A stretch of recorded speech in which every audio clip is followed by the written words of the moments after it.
25 décembre approche à grands pas. Les gens, le monde entier est en train de s'apprêter pour célébrer la Noël qui symbolise la naissance du Christ. Beaucoup d'entre eux vont aller s'endetter pour pouvoir célébrer cette fête-là. Ils vont s'endetter pour acheter des habits pour leurs enfants, pour faire de la nourriture, pour leur acheter des cadeaux et tout. Pourquoi? Pourquoi? Ça rime à quel sens? À partir du moment où aujourd'hui nous savons bel et bien, selon la parole, que le Christ n'est pas né en décembre, alors pourquoi s'acharner sur une célébration qui n'a pas son sens? Oui, ça n'a pas son sens.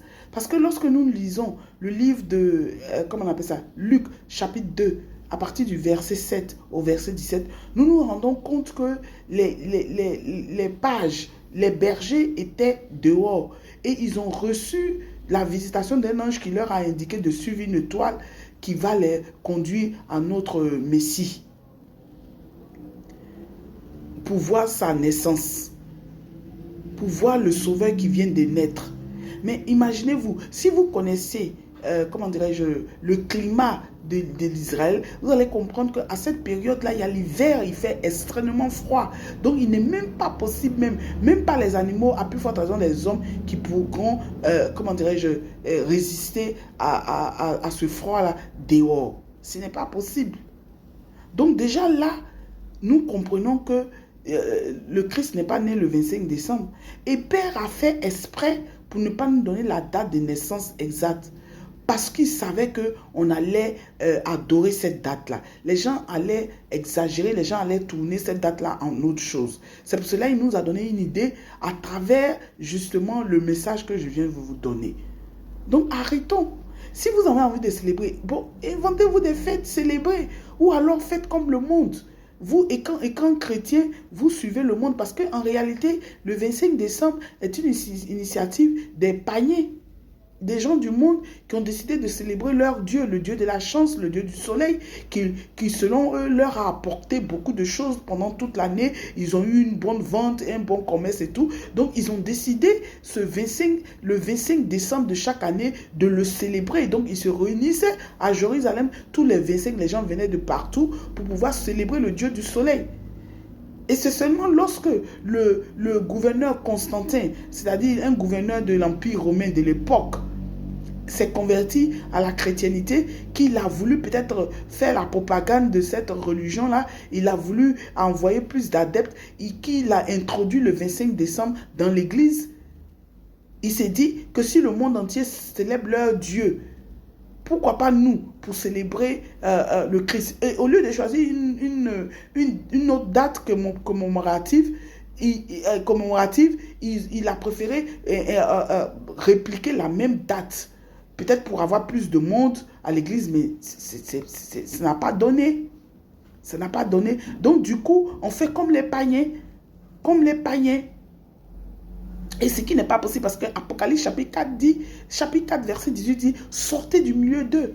Si nous sommes chrétiens, ça veut dire que nous avons accepté d'être garants de la vérité. C'est pour ça que le Christ a dit dans sa parole, dans Jean chapitre 8 verset 32, que vous connaîtrez la vérité et la vérité va vous libérer. Il ne peut pas nous libérer par la vérité et puis nous on va accepter de continuer à vivre dans le mensonge. Il y en a qui disent que ça n'a pas d'importance, mais ça a de l'importance si vous êtes chrétien. Si vous êtes chrétien, que vous devez marcher par la parole, vous devez servir d'exemple, vous devez donner l'exemple et que vous devez être les piliers de la vérité, ça veut dire que vous ne devez pas célébrer, vous ne devez pas faire la célébration, encore moins dans l'église du 25 décembre, parce que ce n'est pas la date réelle. À moins que nous leurrons l'esprit, à moins que nous voulons qu'on se moque de nous. Parce que là, nous sommes en contradiction avec la parole de Dieu. Je ne sais pas. Vous avez des anniversaires pour célébrer. Vous avez des naissances pour célébrer. Vous avez plein de célébrations. Mais attends, décidez de célébrer quelque chose de vous-même et puis amusez-vous. Mais n'utilisez pas le nom de notre Seigneur et Sauveur et puis faire du n'importe quoi. Il y en a qui vont aller boire, ils seront ivres, ils vont manger avec excès et tout ça. Faites tout le contraire de ce que la parole de Dieu dit. Et puis en même temps, on dit on célèbre Dieu. Honte à nous, chrétiens. Honte à nous. Nous qui disons que ça n'a pas d'importance, honte à nous.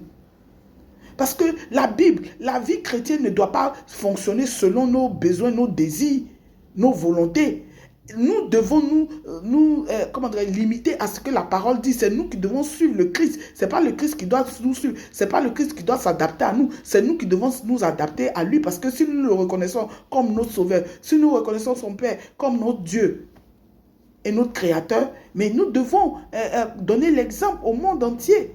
Ce n'est pas pour rien, les gens se moquent de nous. Parce que nous-mêmes là, nous disons quelque chose et puis nous faisons le contraire de cette chose-là. Donc arrêtez ça. Arrêtez ça.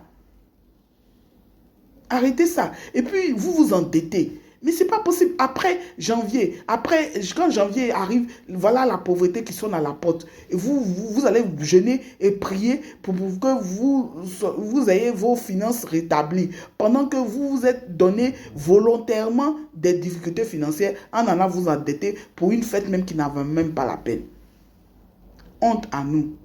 En tout cas, je vous ai parlé. Allez lire Luc chapitre 2 du verset 7 au 17 et vous allez comprendre. Maintenant, si vous avez envie de continuer, ça c'est votre problème.